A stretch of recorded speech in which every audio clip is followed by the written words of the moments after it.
Hey guys, so I wanted to show you how you can resize some of your images.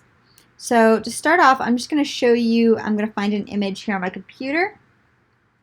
And just like the pictures that I shared above, so once you find an image, if you're on a Mac, you'll be able to look at the dimensions. If you're on a PC and you hover over the image, it should come up and show you what the dimensions are. But in this case, I've got this wonderful image here of this, I believe it's a bull mastiff, that's over 2,000 pixels wide. And so I want to shrink that down so it's about 1080 pixels wide. But I'm going to go ahead and open this image up. To use the program I'm going to be using here is Photopea. Photopea is a free website that you can use to resize images. So what I'm going to do, I'm just going to go File, Open, and find the file I'm working with on my computer, and hit Open. And then I want to this is now the full size image, right? That's over 2,000 pixels. So what I'm going to do to resize it is just go File, New, and create a new project with a width of 1080 pixels. And for height, I usually put in 810, but we'll crop that a little bit and it'll be fine. For DPI, you do want it to be 72 because this is a web project, and 72 DPI is what we use on the internet. Create. I clicked Create. And then I'm going to come back over here, and now we've got two tabs. We've got our new project tab, and we've got our image tab. So I want to move this image to my new project tab and then resize it so that it fits in the box. So I'm going to click on my arrow, and now if I come down here and I click and hold the mouse button down, I can drag this image around. And so I want to come down here in the center of the image and drag it all the way up to this new tab. You can see when I do that, it drops the image on that new tab for me, right? And now I want to make this image a little bit smaller. Now if I wanted to, I could just crop this image and say I wanted to use that as my image. But in this case, I actually want to make the image smaller. So in order to do that, I'm going to turn on my transform controls. And if you have this on, you may not have to turn this on every time. It should stay on once you turn it on.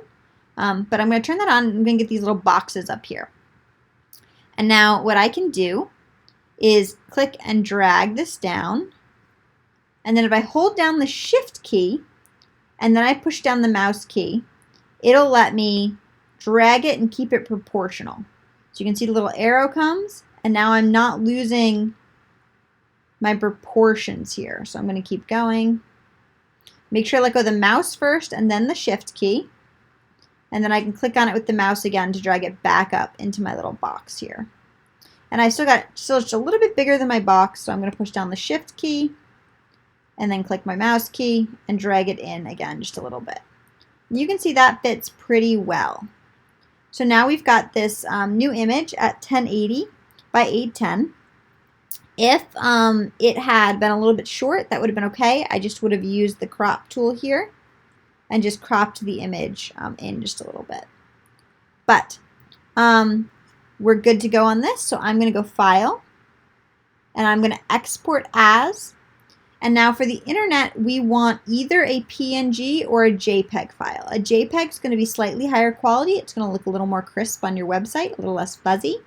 A PNG, however, lets you have a clear background if you're doing something like a logo and want your image to not have a background, so that if you're using a background color or something like that, that color shows through. In this case, though, we can export as a JPEG. Keep aspect ratio, absolutely. You can see here it's giving you another chance to check your width and your height, which are correct. Quality's fine, and I'm going to hit save. And then I'm just going to save this to my desktop for now. And I'm going to save it something that is relevant to search. So bull mastiff. And save desktop. So now I've saved it to my computer, and now I can go ahead and use that image on my website. So I hope that helps. If you guys have questions about this, let me know. I will do my best to problem solve. Personally, I tend to use Photoshop for this, but Photoshop is not free. It's expensive. So I wanted to give you guys a free option. Hope it helps.